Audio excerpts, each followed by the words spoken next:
العالمین والعاقبۃ للمتقین والصلاۃ والسلام علی سید الانبیاء والمرسلین اما بعد فاعوذ باللہ من الشیطان الرجیم بسم اللہ الرحمن الرحیم اذ یقول لصاحبہ لا تحزن ان اللہ معنا صدق اللہ العظیم وقال فی مقام آخر وَسَيُجَنَّبُهَا الْأَتْقَى صدق اللہ العظیم وبلغنا رسولہ النبی الکریم ونحن علی ذلک لمن الشاہدین والشاکرین والحمد للہ رب العالمین ان اللہ وملائکتہ یصلون علی النبی یا ایہا الذین آمنوا صلوا علیہ وسلموا تسلیما الصلاۃ والسلام علیک یا سیدی یا رسول اللہ وعلی آلک واصحابک یا سیدی یا حبیب اللہ الصلاۃ والسلام علیک یا سیدی یا نبی اللہ وعلی آلک واصحابک یا سیدی یا خاتم النبیین مولاي صل وسلم دائما ابدا على حبيبك خير الخلق كلهم ثم الرضا عن ابي بكر وعن عمر وعن علي وعن عثمان ذي الكرم يا رب بالمصطفى بلغ مقاصدنا واغفر لنا ما مضى يا واسع الكرم سامعین محترم، آج ذکر خیر کریں گے ہم حضرت سیدنا ابو بکر صدیق رضی اللہ تعالیٰ عنہ کا، افضل البشر بعد الانبیاء بالتحقیق، کہ علماء کا، امت کا، صحابہ کا اس بات پر اجماع ہے کہ نبیوں کے بعد سب سے افضل جو بشر ہیں وہ حضرت سیدنا ابو بکر صدیق رضی اللہ تعالیٰ عنہ ہیں، سب سے پہلے پہل کرنے والے، سب سے پہلے حضور علیہ السلام کے دوست کا نام ابو بکر ہے، سب سے پہلے جنہوں نے حضور علیہ السلام کی تصدیق کی ان کا نام ابو بکر ہے، سب سے پہلے مسلمان کا نام ابو بکر ہے، سب سے پہلے جنہوں نے اپنے اسلام کو لوگوں کے سامنے ظاہر کیا، اعلان کیا کہ میں بھی مسلمان ہوں، ان کا نام حضرت ابو بکر ہے۔ قرآن کو جنہوں نے جمع کیا وہ حضرت ابو بکر ہیں، قرآن کا جنہوں نے نام مصحف رکھا وہ حضرت ابو بکر ہیں، سب سے پہلے خلیفہ، اور سب سے پہلے وہ جنہیں خلیفہ کہا گیا وہ حضرت ابو بکر ہیں۔ اسلام کے سب سے پہلے خطیب کا نام حضرت ابو بکر ہے۔ حضور علیہ السلام کے سب سے پہلے محافظ کا نام ابو بکر ہے، سب سے پہلے جس نے بیت المال قائم کیا ان کا نام حضرت ابو بکر ہے، اور حضرت ابو بکر وہ ہیں جنہیں عتیق کا لقب حضور نے عطا کیا۔ سب سے پہلے اسلام کی تبلیغ جنہوں نے کی ہے ان کا نام حضرت ابو بکر ہے، اور اسلام کی سب سے پہلے مالی مدد جنہوں نے کی ان کا نام حضرت ابو بکر رضی اللہ تعالیٰ عنہ۔ معین الاسلام 40,000 درہم دیے سب سے پہلے اسلام، کتنے جی؟ 40,000 درہم دیے حضرت ابو بکر رضی اللہ تعالیٰ عنہ نے۔ سب سے پہلے اسلام کی کو فائنینشلی سپورٹ حضرت ابو بکر نے دی، اور یہ 40,000 درہم۔ سب سے پہلا جو حج اس امت میں کیا گیا، سب سے پہلا حج فرض ہونے کے بعد، اس قافلے کے امیر حضرت ابو بکر رضی اللہ تعالیٰ عنہ ہیں۔ سب سے پہلی مسجد بنانے والے کا نام حضرت ابو بکر رضی اللہ تعالیٰ عنہ۔ سب سے پہلے مسجد حضرت ابو بکر نے بنائی تھی اپنے گھر کے صحن کے اندر۔ حضرت سیدنا ابو بکر صدیق رضی اللہ تعالیٰ عنہ کو کچھ ایسی خصوصیات حاصل ہیں جو کسی اور کو نہیں۔ خصوصیت کہتے ہی اس کو ہیں کہ جو ایک میں پایا جائے اور کسی میں وہ چیز نہ پائی جائے۔ یوجد فی شیء ولا یوجد فی غیرہ، یقال لہ خاصہ، اسے خاصہ کہا جاتا ہے۔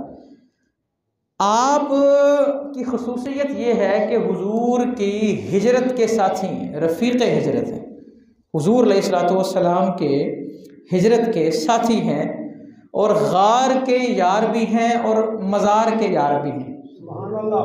یار غار، مزار میں تو کہنے والے کہہ سکتے ہیں کہ حضرت عمر فاروق رضی اللہ تعالیٰ عنہ بھی، ان کو بھی صحبت حاصل ہے، اور قرب قیامت حضرت سیدنا عیسیٰ علیہ السلام بھی وہیں دفن ہوں گے، لیکن غار کی صحبت صرف حضرت ابو بکر رضی اللہ تعالیٰ عنہ کو حاصل ہے۔ جو سب سے پہلے غار میں داخل ہوئے وہ حضرت ابو بکر ہیں، جنہوں نے غار کے سوراخ بند کرنے کے لیے اپنے کرتے کو پھاڑا، ان کو بھی حضرت ابو بکر کہا جاتا ہے، اور جنہوں نے حضور علیہ الصلوۃ والسلام کے آرام میں خلل نہ آئے اس لیے اپنے پاؤں کی ایڑی پر مسلسل ڈنگ کھائے ہیں، ان کو حضرت ابو بکر کہا جاتا ہے۔ حضرت ابو بکر رضی اللہ تعالیٰ عنہ وہ ہیں کہ جن کی گود میں ہمارے نبی صلی اللہ علیہ وآلہ وسلم نے آرام فرمایا ہے۔ حضرت ابو بکر رضی اللہ تعالیٰ عنہ وہ ہیں کہ جن کے کاندھے پر حضور سوار ہوئے اور یہ حضور کو غار تک لے کے گئے ہیں۔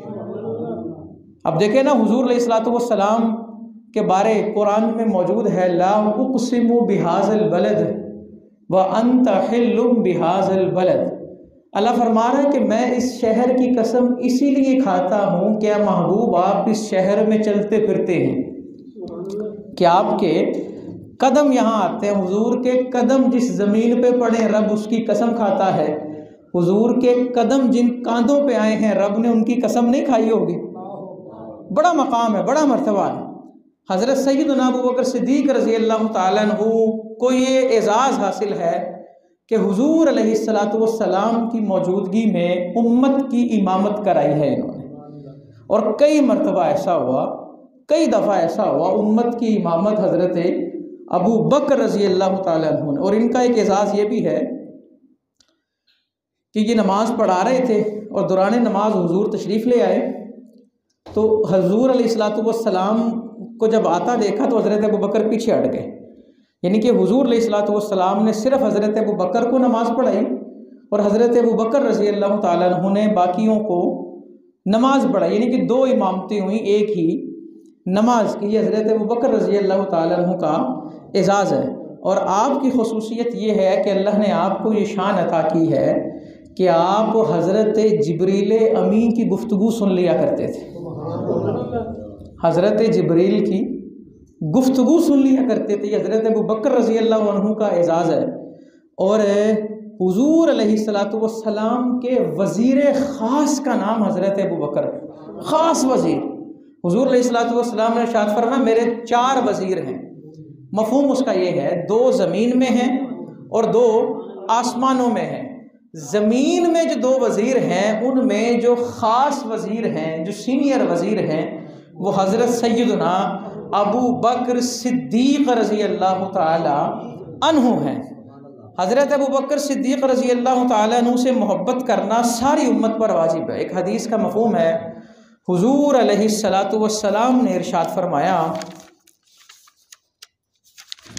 کہ میری امت پر واجب ہے کہ وہ حضرت ابو بکر سے محبت کریں، ان کا شکریہ ادا کریں، اور حضرت ابو بکر رضی اللہ تعالیٰ عنہ کی جب تک حیات ہیں، جو جو ان کے حیات میں رہے ان سب پر ان کی حفاظت کرنا، ان کا دفاع کرنا، یعنی کہ بعد از وصال ان کا دفاع کرنا اور زندگی میں ان کی حفاظت کرنا۔ حضور علیہ الصلوۃ والسلام نے فرمایا یہ میری امت پر واجب ہے، جو حضور کا امتی ہے اس پر لازم یہ ہے کہ وہ حضرت سیدنا ابو بکر صدیق رضی اللہ تعالیٰ عنہ سے محبت کرے، اور محبت اس انداز میں کرے کہ پھر اس محبت کے اندر وہ کمیاں، خامیاں، کوتاہیاں اسے نظر نہ آئے۔ آپ دیکھیں نا کتنا پرفتن دور ہے کہ وہ لوگ جو طہارت کا طریقہ بھی صحیح نہیں جانتے، وہ حضرت سیدنا ابو بکر صدیق رضی اللہ تعالیٰ عنہ جیسے جلیل القدر صحابی کے بارے زبان درازی کرتے نظر آ رہے ہیں،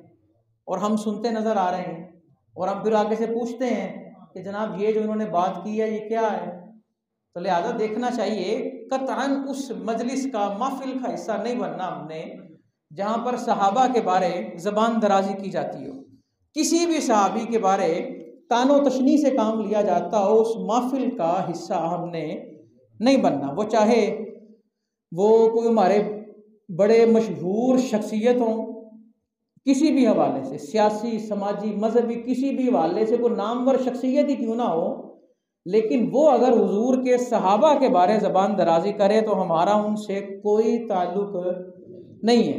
یہ یا بات ذہن میں رکھیں، صحابہ کرام کا شکریہ ادا کرنا ہم پر لازم ہے، واجب ہے۔ اللہ اکبر۔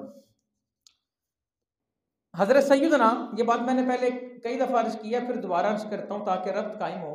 سفیان ثوری رحمۃ اللہ تعالی علیہ نے یوں دعا کے لیے ہاتھ اٹھائے اور دعا کرنے لگے، اے اللہ ہم سے راضی ہو جا، اے اللہ مجھ سے راضی ہو جا۔ تو حضرت رابعہ بصریہ رحمۃ اللہ تعالی علیہ نے جب یہ سنا نا، تو حضرت رابعہ نے حضرت سفیان ثوری کو ڈانٹ دیا، سفیان آپ کو حیا نہیں آتی یہ کہتے ہوئے؟ وہ کہنے لگے اس میں حیا والی کیا بات ہے، میں نے کوئی غلط بات کہی؟ یہی تو کہا ہے نا، اے اللہ مجھ سے راضی ہو جا۔ تو حضرت رابعہ نے فرمایا، ابھی آپ یہ تو کہتے ہیں اے اللہ مجھ سے راضی ہو جا، لیکن آپ خود اللہ سے راضی کیوں نہیں ہوتے؟ آپ خود اللہ سے راضی کیوں نہیں ہوتے؟ اب حضرت سفیان تو سمجھ گئے، ایک شخص اور کھڑے تھے، ان کو نہیں سمجھ آئی، وہ پوچھنے لگے ہم اللہ سے راضی کب ہوں گے؟ تو حضرت رابعہ فرمانے لگی، رب جب نعمت دے تو جتنی خوشی ہوتی ہے، اگر اس کی تکلیف پر بھی اتنی ہی خوشی ہے تو اللہ سے راضی ہو۔ وہ تکلیف دے، وہ خوشی دے تو بندہ جھومتا ہے، اگر اس کی تکلیف پر بھی بندہ جھومے تو پھر بندہ اللہ سے راضی ہے۔ یعنی کہ اللہ سے راضی ہونا یہ کوئی آسان کام نہیں ہے۔ امام غزالی رحمۃ اللہ تعالی علیہ نے لکھا، اگر کوئی آپ سے پوچھے کہ آپ اللہ سے راضی ہیں کہ نہیں تو آپ خاموش ہو جائیں، کیونکہ ہاں کہیں گے تو جھوٹ ہو جائے گا اور نہ کہیں گے تو کفر ہو جائے گا۔ اللہ سے راضی ہونا کوئی آسان کام، تو پھر کیا کہنا ان صحابہ کا جن کے بارے رب کہے رضی اللہ عنہم ورضوا عنہ، اللہ ان سے راضی ہے کیونکہ یہ اللہ سے راضی ہیں، اور جن کے رضا کی گواہی اللہ دیتا ہے۔ آپ، میں یا ہمارے کون سا بڑا ہے جس کو حق حاصل ہے ان کے ایمان پہ وہ بات کرے؟ وہ اپنے ایمان پہ جا کے غور و فکر کرے اور وہ اپنے بارے میں سوچے کہ وہ کیا ہے۔ یہ تو مقدس ہستیاں ہیں، معزز ہستیاں ہیں، یہ وہ ہیں جن کی خواہشوں پہ رب نے قرآن نازل کیا ہے، یہ وہ ہے جن کی عظمتیں رب نے خود سنائی ہیں۔ تو لہٰذا کسی عظمت والے کے بارے میں زبان درازی کر کے انسان کا اپنا ایمان جو ہے وہ متاثر ہو جاتا ہے۔ اور صحابہ وہ ہیں جن کے بارے رب کہتا ہے رب ان سے راضی ہے، یہ رب سے راضی۔ اور کیا کہنا صحابہ کے اس سردار کا کہ جن کی رضا پوچھنے کے لیے سدرہ کے نشین تشریف لاتے ہیں اور جبریل امین رب کا سلام دیتے ہیں اور عرض کرتے ہیں اللہ کے رسول صلی اللہ علیہ وسلم، اللہ حضرت ابو بکر کو سلام کہتا ہے اور رب پوچھتا ہے کہ حضرت ابو بکر سے پوچھیں وہ مجھ سے راضی تو ہے نا؟ اور جن کی رضا رب پوچھتا ہے ان کو ابو بکر کہا جاتا ہے۔ ساری کائنات، سارے انسان، تمام جن، تمام مخلوقات جس رب کو راضی کرنے میں مگن ہیں، وہ رب پوچھ رہا ہے کہ ابو بکر سے پوچھے مجھ سے راضی تو ہے نا، مجھ سے راضی تو ہے نا؟ اور حضرت ابو بکر رضی اللہ تعالیٰ عنہ کی آنکھوں میں آنسو جاری ہیں، وہ کہتے ہیں میں اللہ سے راضی ہوں، میں اللہ سے راضی ہوں اور میں اللہ سے راضی ہوں۔ حضرت ابو بکر رضی اللہ تعالیٰ عنہ کی بڑی شان ہے۔ ابو بکر نام آپ کا عبداللہ، عتیق بھی نام ہے، عبد الکعبہ بھی آپ کو کہا جاتا ہے۔ ابو بکر، ابو بکر کا ایک معنی ہے عربی زبان میں اس شخص کو کہتے ہیں جس کے پاس بہت زیادہ اونٹ ہوں، یہ کنیت ہے ان کی، ابو بکر۔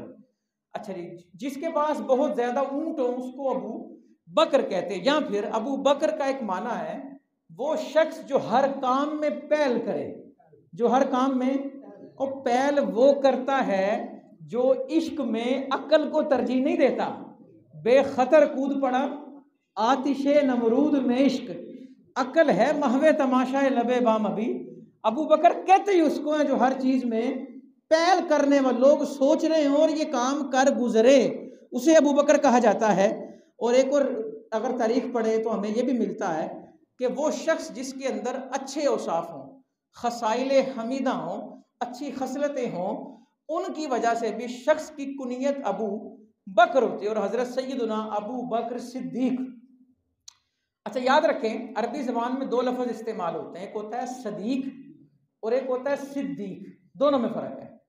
صدیق کہتے ہیں فرینڈ کو، دوست کو، اور صدیق کہتے ہیں جو بہت زیادہ سچا ہو۔ اچھا صدیق پہ بھی بڑی مزے کی بات ہے، وہ یہ ہے کہ عربی زبان میں جو لفظ ہے نا صدیق، یہ مبالغے کا صیغہ ہے، یہ سپرلیٹو ڈگری، انتہائی سچ بولنے والا۔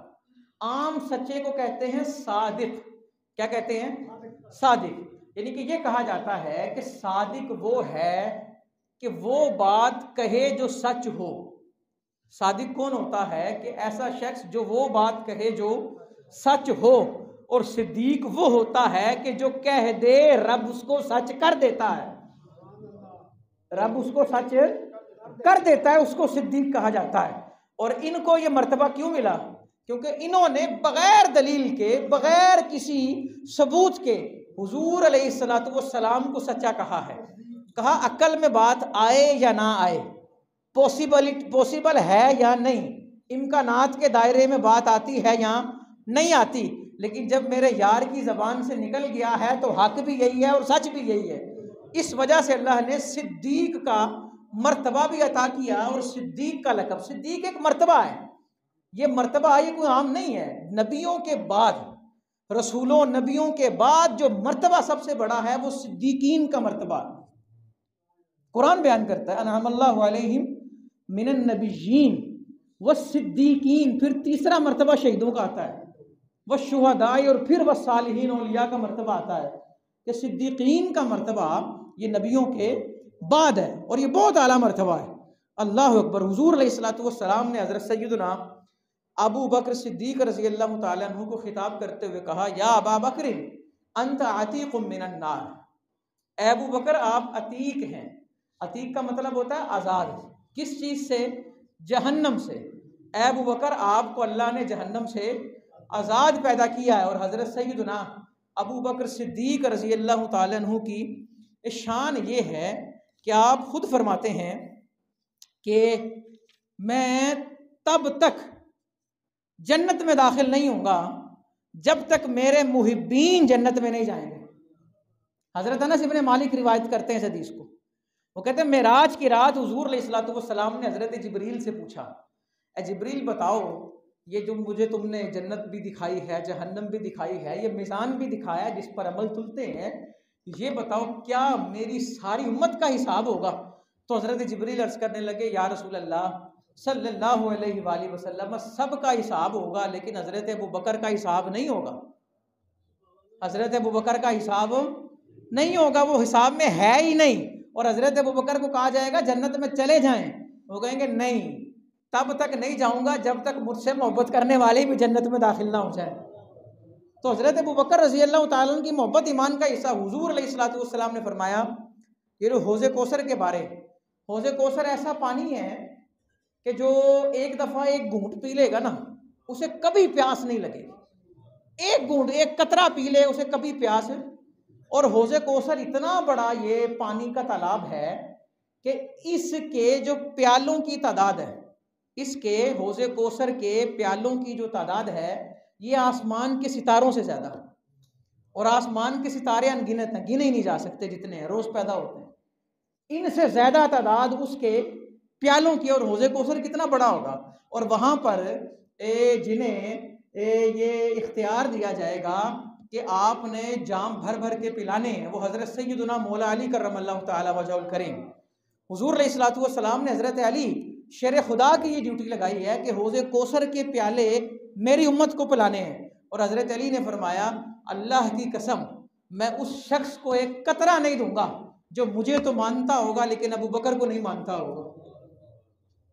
تو حوض کوثر کا جام پینے کے لیے بھی حضرت ابو بکر رضی اللہ تعالیٰ عنہ کی محبت کا پٹا گلے میں ڈالنا بڑا ضروری ہے۔ آج بڑا پرفتن دور ہے، اس لیے میں بڑا زور دے رہا ہوں ان چیزوں پہ کہ لوگ صحابہ کرام کے بارے زبانیں دراز کرتے ہیں۔ امام مالک رحمۃ اللہ تعالیٰ علیہ، بہت بڑا نام، سب سے پہلے حدیث میں جنہوں نے باقاعدہ کتاب لکھی وہ امام مالک ہیں، موطا امام مالک، سب سے پہلے موطا امام مالک، سب سے پہلی کتاب انہوں نے حدیث میں باقاعدہ جو کتاب ہے وہ لکھی، اور ان کے بارے حضور علیہ الصلوۃ والسلام کی پیشن گوئیاں بھی موجود ہیں کہ جب ان کا وہ دور بھی آیا کہ ان سے بڑھ کر پورے مدینہ میں عالم کوئی نہیں تھا، اور ادب اتنا کرتے تھے حضور علیہ الصلوۃ والسلام کا کہ ساری زندگی مسجد مدینے کی حد میں، ساری زندگی انہوں نے مدینے کی حد میں پیشاب اور پخانہ نہیں کیا۔ یہ کوئی عام بات نہیں ہے، مدینے سے باہر جایا کرتے تھے اپنی حاجت کو پورا کرنے کے لیے، اور ساری زندگی مدینے کی گلیوں کے درمیان نہیں چلے، دیوار لپک کے چلتے تھے۔ کہتے تھے مالک تیری جرت نہیں ہے تو وہاں اپنا پاؤں رکھے جہاں کملی والے پاؤں رکھا کرتے ہیں۔ وہ امام مالک 40 سال مسجد نبوی میں حدیث پڑھائی۔ کتنا جی؟ 40 سال۔ ایک دفعہ بھی ایسا نہیں ہوا کہ صفحہ پلٹا ہو اور یہ صفحے کی یہ جو آواز ہے یہ آواز آئی ہو۔ کہتے تھے مالک تیری جرت نہیں ہے حضور کے روزے پہ بیٹھ کے کتابوں کا شور کرے۔ اتنا بڑا نام، اتنا بڑا امام مسجد نبوی میں حدیث پڑھا رہے ہیں، اور بچھو نے آ کے ڈس دیا، چہرے کا رنگ بدل گیا لیکن جسم میں حرکت نہیں پیدا ہوئی، جسم میں حرکت پیدا نہیں ہوئی، کیونکہ حضور کے سامنے وہ بیٹھے ہیں، وہ جانتے ہیں کہ حضور کا ادب۔ حضور علیہ الصلوۃ والسلام کے ایک صحابی، یہ اس وقت کی بات ہے جب حضور علیہ الصلوۃ والسلام کو کھانے میں زہر دے دیا گیا۔ اب آپ پر تو اثر نہیں ہوا اس کا، لیکن جو 7 صحابی بیٹھے تھے ان کا رنگ بدلا اور ان کی جان نکلنے پہ آ گئی۔ عرض کرنے لگے اللہ کے نبی میں نے لقمہ جب منہ میں رکھا نا تو لقمے کی کرواہٹ نے بتا دیا کہ اس میں زہر ہے، اس لقمے کی کرواہٹ نے بتا دیا کہ اس کھانے میں کیا ملا ہوا ہے؟ زہر۔ حضور علیہ الصلوۃ والسلام نے فرمایا تھوک دیتے۔ عرض کیا حضور آپ کے سامنے تھوک دیتا؟ اتنا بے ادب نہیں ہوں میں، مجھے مرنا قبول ہے لیکن آپ کی بے ادبی کرنا مجھے گوارا نہیں ہے۔ اور یاد رکھیں حضور کے صحابہ کی جو توہین ہے وہ حضور کی بے ادبی کے مترادف ہے۔ اللہ اکبر۔ امام مالک رحمۃ اللہ تعالی علیہ سے پوچھا کہ شیخین کی شان کیا ہے؟ صحابہ کرام کے بارے جب لفظ شیخین استعمال ہو تو اس کا مطلب حضرت ابو بکر صدیق اور حضرت عمر ابن خطاب رضی اللہ تعالیٰ عنہما ہوتا ہے، اور جب حدیث کے اندر شیخین کا لفظ استعمال ہو اس سے مراد امام بخاری اور امام مسلم ہوتے ہیں، اور جب فقہ میں شیخین استعمال ہو اس کا مطلب امام ابو حنیفہ اور امام ابو یوسف رحمہم اللہ ہوتے ہیں۔ تو امام مالک سے پوچھا شیخین کی عظمت کیا ہے کہ حضرت ابو بکر کی شان سنائیں اور حضرت عمر کی شان سنائیں۔ تو امام مالک فرمانے لگے ان کی شان کے لیے یہ بات کافی نہیں کہ ان دونوں کی مٹی وہیں سے لی گئی ہے جہاں سے آقا کی مٹی لی گئی ہے، کہ ان کی مٹی بھی خمیر وہیں سے لیا ہے جہاں سے آقا کا خمیر، اور وہ جگہ کیا ہے جی؟ حضور علیہ الصلوۃ والسلام فرما رہے ہیں کہ یہ جنت کا ٹکڑا ہے، اور علماء کا اس بات پر اتفاق ہے، یہ مسلمہ عقیدہ ہے کہ حضور علیہ الصلوۃ والسلام جس جگہ پر دفن ہیں یہ جگہ سب سے اعلیٰ ہے، اس جگہ سے اعلیٰ کو جگہ نہیں ہے۔ جو مکان جس چیز پر مکان کا اطلاق ہوتا ہے، جس چیز پر مکان کا اطلاق ہوتا ہے ان تمام جگہوں میں سب سے اعلیٰ جگہ وہ ہے جہاں حضور علیہ الصلوۃ والسلام آرام فرما ہے، وہیں سے حضور کا خمیر لیا گیا۔ اور یار جن کا خمیر حضور کے خمیر سے ملتا ہے کتنا بدبخت ہوگا وہ شخص کہ ان کے ضمیر پہ بات کرتا ہے۔ اللہ اکبر۔ حضور علیہ الصلوۃ والسلام کی بارگاہ میں نا حضرت ابو بکر رضی اللہ تعالیٰ عنہ نے نا خود ایک حدیث سنائی، ایک بات عرض کرنے لگے کہ یا رسول اللہ صلی اللہ علیہ وآلہ وسلم جب میری پیدائش ہوئی تھی نا تو میری ماں نے ایک آواز سنی تھی جو آواز غیب سے آئی تھی۔ وہ آواز یہ تھی یا امۃ اللہ علی التحقیق ابشری بالولد العتیق اسمہ فی السماء الصدیق صاحب محمد و رفیق او کما قال۔ اے اللہ کی بندی مبارک ہو تجھے ایسے بیٹے کی کہ جس کو اللہ نے عتیق پیدا کیا ہے۔ عتیق کا مطلب جہنم سے آزاد پیدا کیا، اور آسمانوں میں اللہ نے اس کا نام صدیق رکھا ہے اور زمین میں اسے محمد صلی اللہ علیہ وآلہ وسلم کا رفیق رکھا ہے۔ جب حضرت ابوبکر رضی اللہ تعالیٰ عنہ نے یہ بات صحابہ کی موجودگی میں حضور علیہ الصلوۃ والسلام کو سنائی نا فنزل جبریل، حضرت جبریل تشریف لائے اور کہنے لگے صدق ابو بکر وہو الصدیق، یا رسول اللہ ابو بکر سچ کہتے ہیں کیونکہ یہ ہے ہی صدیق۔ اور 3 دفعہ یہ جملے دہرائے حضرت جبریل نے۔ کتنی دفعہ؟ 3 دفعہ یہ جملے دہرائے کہ یہ سچ کہتے ہیں اور یہ ہیں ہی صدیق ہیں۔ تو حضرت سیدنا عمر ابن خطاب رضی اللہ تعالیٰ عنہ نے کئی موقعوں پر یہ بات کہی۔ وہ کہتے ہیں کہ حضرت ابو بکر رضی اللہ تعالیٰ عنہ ہمارے لیے بڑی مشکلات پیدا کر گئے ہیں۔ کیا مطلب اس کا؟ کہ وہ اتنی نیکیاں کر گئے ہیں، اتنی نیکیاں کر گئے ہیں کہ ہمیں بسا اوقات یہ خطرہ لاحق ہوتا ہے کہ ہم ان کو جاری رکھ سکیں گے کہ نہیں رکھ سکیں گے۔ امیر المومنین بنے حضرت عمر رضی اللہ تعالیٰ عنہ، اور کچھ بچے آگے چھوٹے چھوٹے یتیم تھے، اور وہ حضرت عمر رضی اللہ تعالیٰ عنہ کو کہنے لگے کہ آپ جب سے امیر المومنین بنے ہیں ہمارے کام ہی نہیں ہوتے۔ کہا جی کیا ہوا؟ کہا جو پرانے امیر تھے نا، پرانے خلیفہ تھے، تو حضرت ابو بکر کو لفظ خلیفہ استعمال ہوا، خلیفۃ الرسول۔ امیر المومنین نہیں کہا جاتا تھا اس وقت، امیر المومنین کی اصطلاح بعد میں آئی۔ تو وہ بچے کہنے لگے کہ جو پرانے تھے نا، خلیفہ تھے، یہ روز ہمارے گھر کے کام کر کے جایا کرتے تھے اور کھانا تک بنا کے جایا کرتے تھے۔ تو حضرت عمر کی آنکھوں سے آنسو نکل آئے کہ حضرت ابو بکر اتنی مشکلات ہمارے لیے پیدا کر گئے ہیں، ہمیں پتہ ہی نہیں ہے وہ کون کون سی نیکیاں کرتے ہیں۔ حضرت ابو بکر رضی اللہ تعالیٰ عنہ اس امت کے محسن ہیں۔ حضور علیہ الصلوۃ والسلام نے ارشاد فرمایا کہ مجھ پر جس نے جب بھی جو بھی احسان کیا میں نے اس کے احسان کا بدلہ دے دیا ہے، لیکن حضرت ابو بکر کے احسان کا بدلہ میں نے نہیں دیا، وہ اللہ ہی دے گا۔ وہ کون دے گا جی؟ اللہ ہی دے گا۔ حضور علیہ الصلوۃ والسلام کے محسن کو حضرت ابو بکر کہا جاتا ہے۔ حضرت ابو بکر رضی اللہ تعالیٰ عنہ، اللہ اکبر، حضور علیہ الصلوۃ والسلام سے بے تحاشا محبت کرتے، اللہ اکبر۔ حضرت علی رضی اللہ تعالیٰ عنہ بیان کرتے ہیں کہ حضرت ابو بکر رضی اللہ تعالیٰ عنہ نے نا مجھے وصیت کی مرض الوصال میں، جب جاں کنی کا وقت تھا نا، جاں کنی کا وقت آیا تو حضرت علی کو وصیت کی۔ کس کو وصیت کی جی؟ حضرت علی کو وصیت کی۔ اور حضرت علی خود راوی ہیں اس حدیث کے، خصائص الکبریٰ میں درج ہے۔ وہ کہتے ہیں مجھے کہنے لگے اے علی، میں جب دنیا سے چلا جاؤں نا، مجھے جب غسل دیا جائے تو غسل کا پانی اسی برتن میں لانا جس برتن میں کملی والے کو غسل دیا گیا، برتن بھی نہ بدلنا، اللہ اکبر۔ اور مجھے جب کفنات ہو نا، مجھے دفنانے کے لیے جب لے کے جاؤ تو حضور علیہ الصلوۃ والسلام کے مزار کے باہر جا کے نا میرا جنازہ رکھ دینا، اور دروازہ نہیں کھولنا تم نے۔ دروازہ بھی اندر کوئی ہوگا تو کھولے گا نا، اندر سے، اندر تو صرف حضور آرام فرما ہے، ویسے تو کوئی نہیں ہے۔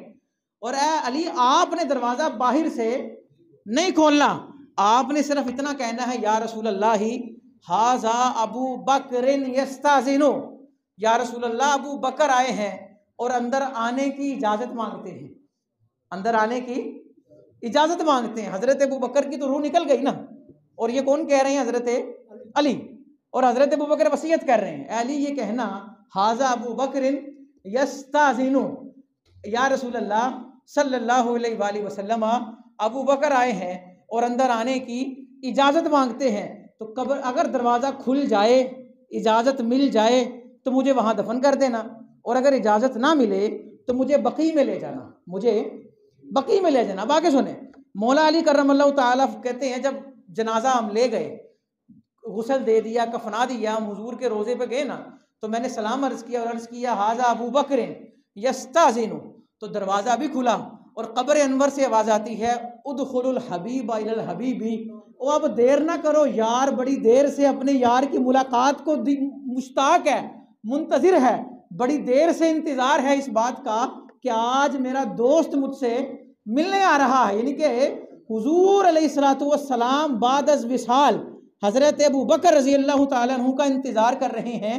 کہ یہ کب میرے پاس واپس تشریف لاتے ہیں، اتنی محبت کرتے ہیں حضور علیہ الصلوۃ والسلام سے۔ حضرت عبداللہ بن عمر رضی اللہ تعالیٰ عنہ سے پوچھا کسی نے کہ حضرت ابو بکر رضی اللہ تعالیٰ عنہ کا جو وصال ہوا یہ کیسے ہوا؟ لوگ پوچھتے ہیں نا کہ وفات ہو گئی ہے، وصال ہو گیا ہے، وصال کا سبب کیا بنا ہے، کیا وجہ بنی تھی جس کی وجہ سے روح پرواز کر گئی؟ پھر لوگ کہتے ہیں کہ فلاں بیماری تھی، فلاں بیماری تھی، فلاں بیماری تھی، یا وہ کہتے ہیں کہ تبھی موت مرے ہیں، اچانک وصال ہو گیا، پتہ ہی نہیں تھا۔ تو حضرت عبداللہ ابن عمر سے جب پوچھا کہ حضرت ابو بکر کے وصال کا سبب کیا ہے، تو حضرت عبداللہ ابن عمر کہنے لگے حضرت ابو بکر کے وصال کا سبب حضور علیہ الصلوۃ والسلام کا وصال ہے۔ کہ جب سے حضور کا وصال ہوا ہے نا، تب سے روز یہ گھلتے جا رہے ہیں اور روز یہ کم ہوتے جا رہے ہیں، اور بالآخر انہوں نے بھی دائی اجل کو لبیک کہہ دیا، یعنی کہ اتنی محبت کرتے ہیں حضور علیہ الصلوۃ والسلام سے۔ حضرت سیدتنا اما عائشہ صدیقہ طیبہ طاہرہ رضی اللہ تعالیٰ عنہ فرماتی ہیں کہ ایک مرتبہ حضور علیہ الصلوۃ والسلام کا سر انور میری گود میں ہے۔ اب دیکھیں نا یہ اعزاز کتنا ہے کہ باپ کی گود میں بھی حضور کا سر ہے اور بیٹی کی گود میں بھی حضور کا سر ہے۔ اتنی قربتیں، اتنا اعزاز ہی کس کو حاصل ہے؟ اما عائشہ فرماتی ہیں کہ حضور علیہ الصلوۃ والسلام کا جو سر ہے نا وہ میری گود میں، اور یاد رکھیں انسان دنیا سے جس حال میں جاتا ہے نا، جب حشر میں اٹھے گا تو وہ اسی کیفیت میں اور اسی حال میں اٹھے گا۔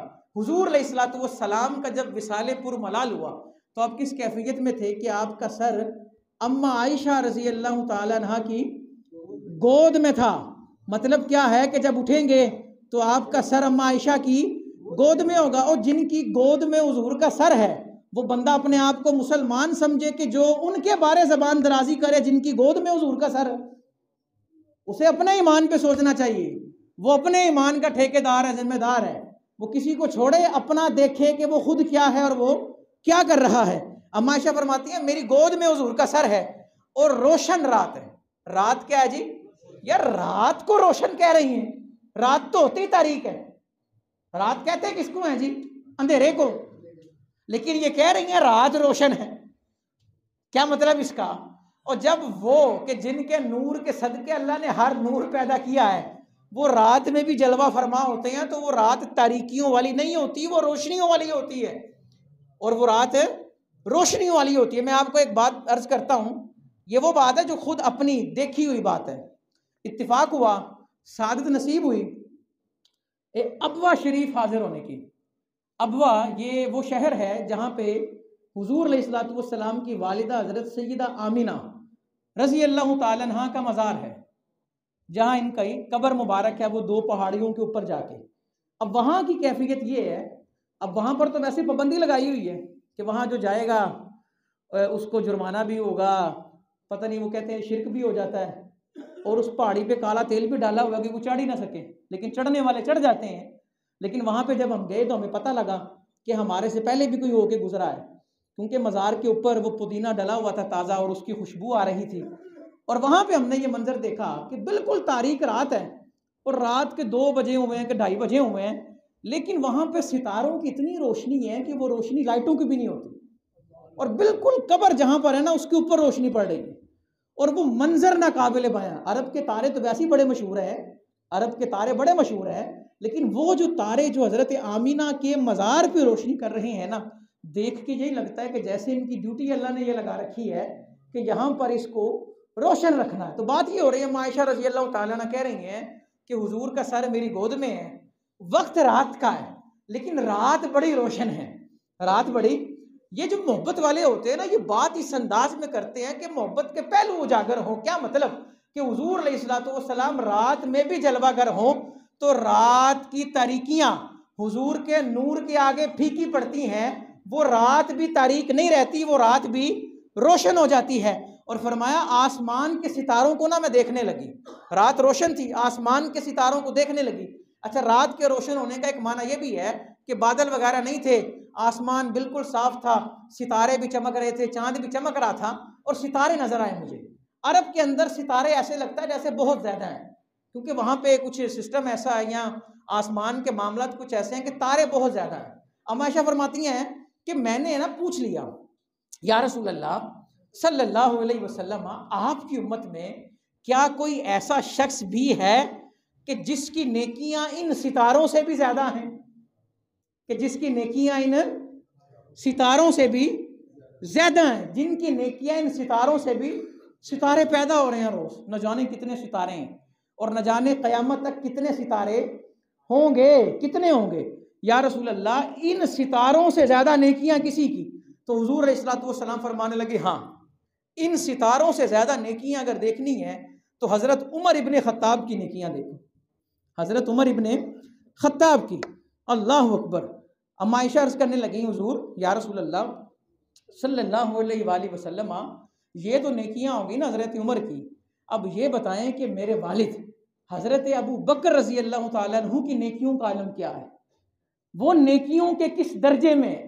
حضرت عمر وہ ہیں کہ ستاروں سے زیادہ ان کی نیکیاں ہیں۔ حضور علیہ الصلوۃ والسلام فرمانے لگے، اے عائشہ، حضرت عمر کی ساری نیکیاں حضرت ابو بکر کی ایک نیکی ہے صرف۔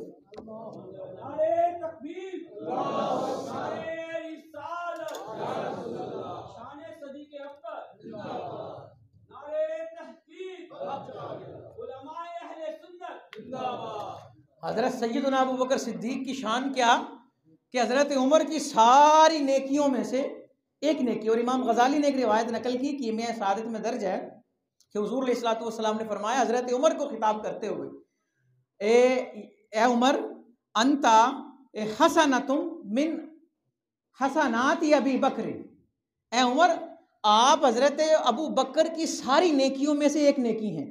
اور حضرت عمر کی شان کیا، جن کی زبان پہ رب بولتا ہے، جن کے سائے سے شیطان بھاگتا ہے، کہ فرمایا میرے بعد اگر کوئی نبی ہوتے تو وہ حضرت عمر ہوتے۔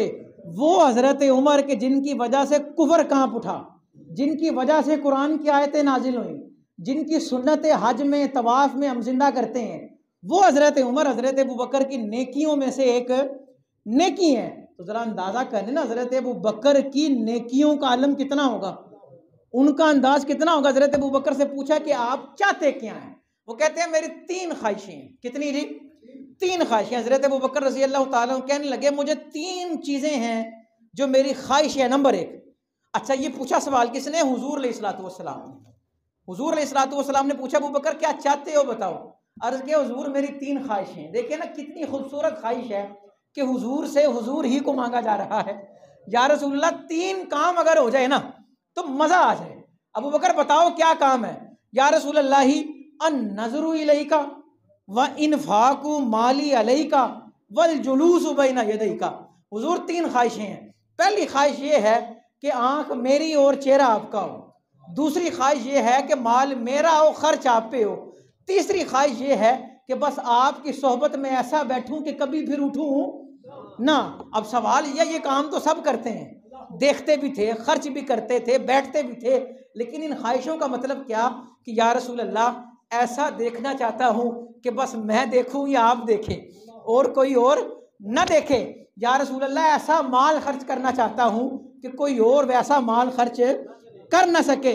یا رسول اللہ ایسی صحبت اختیار کرنا چاہتا ہوں کہ اس کا آغاز تو ہو لیکن اختتام ہو نہ ہو۔ اللہ نے تینوں خواہشوں کو پورا کیا۔ کیسے؟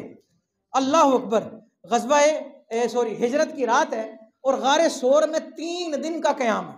کتنا جی؟ 3 دن، چھوٹی سی غار ہے، اور حضور حضرت ابو بکر رضی اللہ تعالیٰ عنہ کی گود میں حضور بیٹھے ہیں۔ اب دیکھیں نا گود میں جو ہوگا وہ نظروں کے کتنا قریب ہوگا، گود میں جو ہوگا وہ نظروں کے کتنا قریب۔ حضرت ابو بکر حضور کو دیکھ رہے ہیں، اور حضور علیہ الصلوۃ والسلام جب بیدار ہوتے ہیں تو حضرت ابو بکر کو دیکھ رہے ہیں، کتنے قرب سے دیکھ رہے ہیں۔ اور 3 دنوں کے بعد جب دوبارہ غار سے سفر شروع ہوا نا مدینہ کا، اور جب مدینہ پہنچے، حضرت ابو بکر رضی اللہ تعالیٰ عنہ بیان کرتے ہیں میرے چہرے پہ اتنا نور آ چکا تھا، اتنا نور آ چکا تھا کہ میرا چہرہ حضور کی تصویر بن چکا تھا، میرا چہرہ حضور کی تصویر بن چکا تھا۔ یار یہ وہی چہرہ ہے نا جن کے بارے پیر مہر علی بولتے ہیں کہ مکھ چند بدر شاشانی ہے، متھے چمک دی لاٹھ نورانی ہے، کالی زلف تے اکھ مستانی ہے، مخمور اکھی ہن مدبریاں، سبحان اللہ ما اجملہ کا ما احسنہ کا ما اکملہ کا۔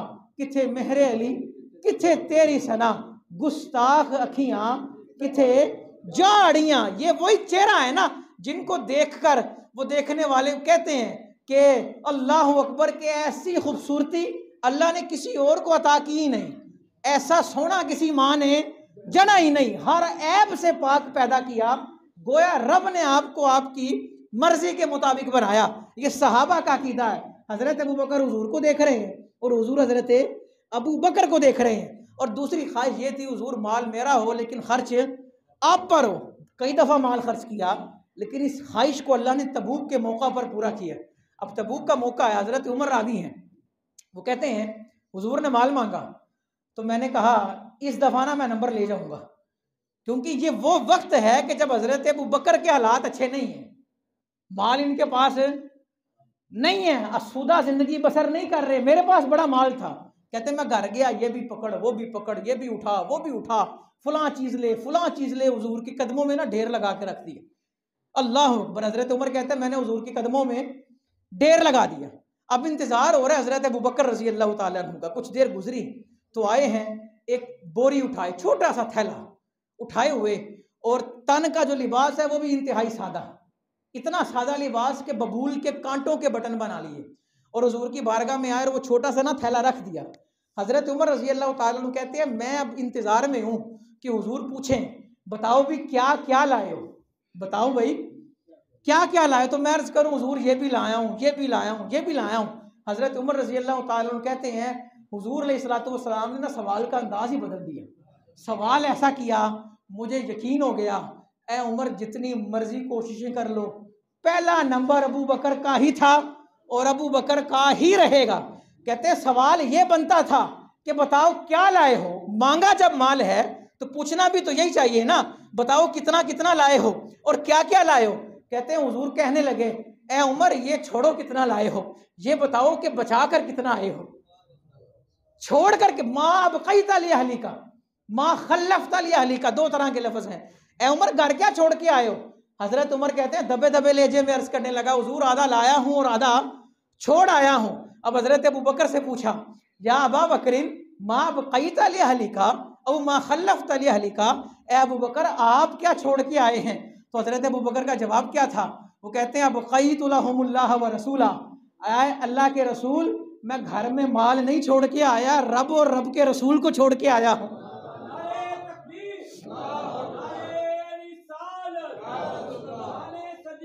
زندہ باد. کہتے ہیں گھر میں اللہ کو چھوڑ کے آیا ہوں اور اللہ کے رسول کو. یا رسول اللہ میرا تھا ہی کیا جو چھوڑ کے آتا.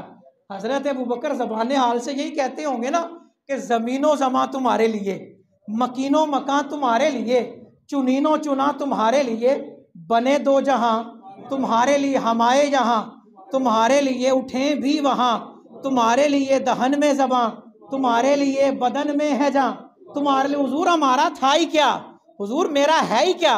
حضور پوچھنے لگے ابوبکر اتنا وقت کیوں لگا، یعنی کہ مال تو تھوڑا سا تھا، تمہیں تو جلدی آ جانا چاہیے تھا، اتنا وقت کیوں لگا. عرض کیا حضور بار بار دیواریں دیکھ رہا تھا، کہیں کوئی کیل بھی میرے گھر میں نہ رہ جائے جو آپ کے قدموں میں قربان نہ ہو. جب یہ منظر ہوا نا سب کی آنکھیں اشکبار ہیں. اتنے میں سدرہ کے نشیں آئے، جبریل امین نازل ہوئے اور حضور کو سلام عرض کرتے ہیں.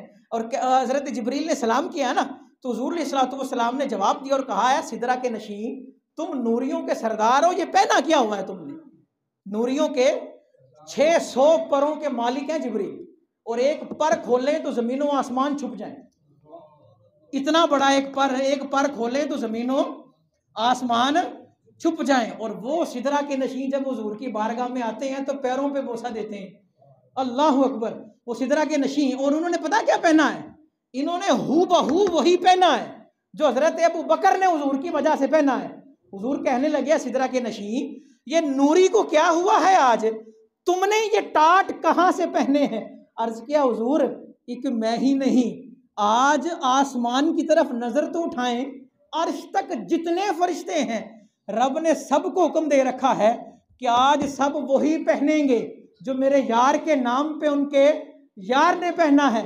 اوے حضرت ابو بکر وہ ہیں جن کے رنگ میں رنگے سدرہ کے نشیں نظر آتے ہیں، جن کے رنگ میں تمام فرشتے رنگے نظر آتے ہیں.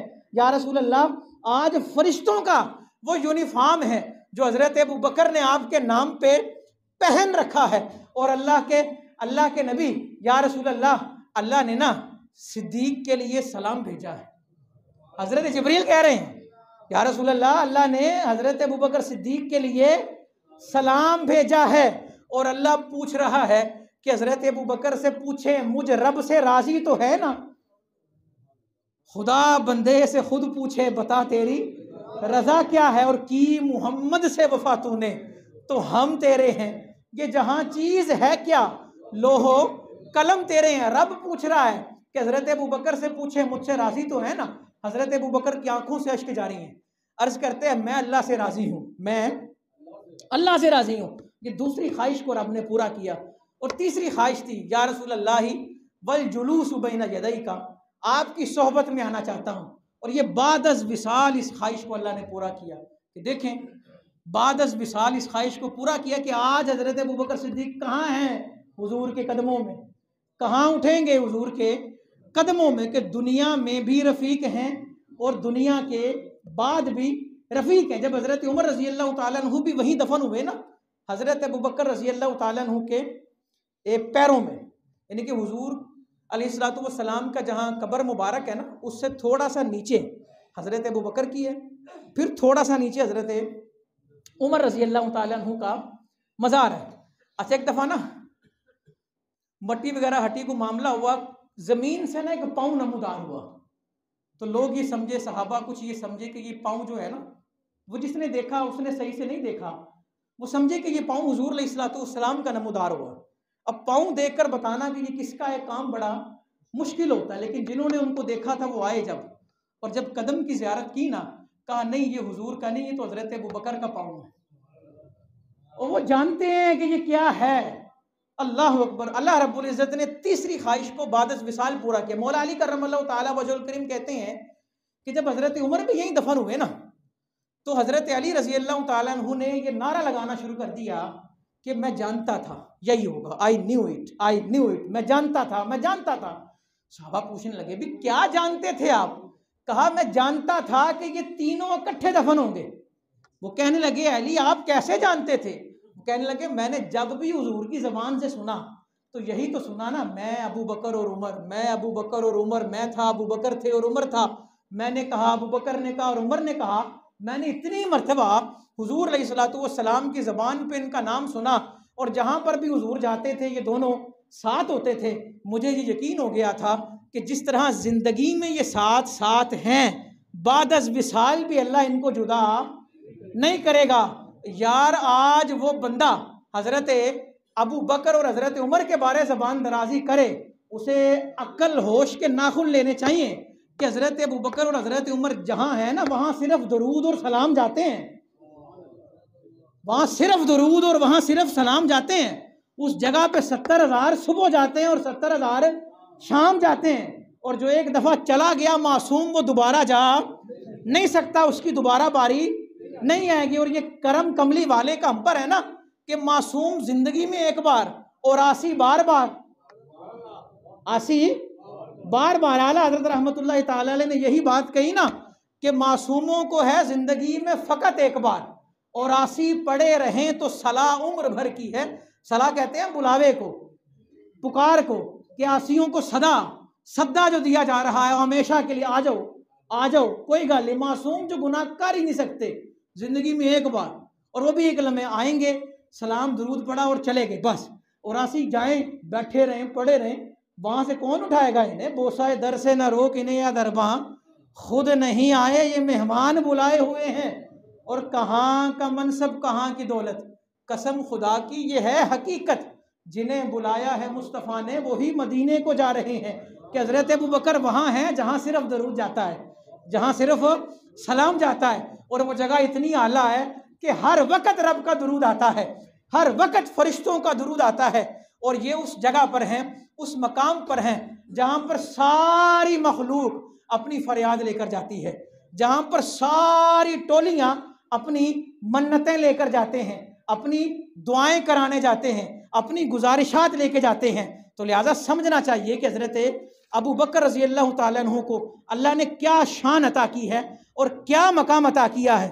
حضرت سیدنا عبداللہ بن عمر رضی اللہ تعالیٰ عنہ کہتے ہیں حضور کی بارگاہ میں نا طوبہ کا ذکر ہوا. طوبہ ایک درخت ہے جنت کا، اور حضور فرمانے لگے ابو بکر جانتے ہو طوبہ کیا ہے؟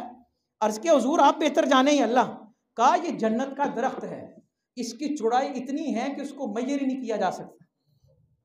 اس درخت کی چوڑائی کو پیمائش نہیں کی جا سکتی، لیکن اس کی ایک ٹہنی کے سائے میں، ایک برانچ کے شیڈو میں اگر ایک گھوڑا 70 سال تک بھاگتا رہے تو سایہ ختم نہیں ہوگا. اتنا بڑا درخت ہے، اور اس کے پتے ریشمی ہلوں کی طرح ہیں، اور ان پر جو پرندے بیٹھے ہوں گے ایسے ہوگا جیسے بختی اونٹ ہوتے ہیں. حضرت ابو بکر عرض کرنے لگے حضور اتنے بڑے بڑے پرندے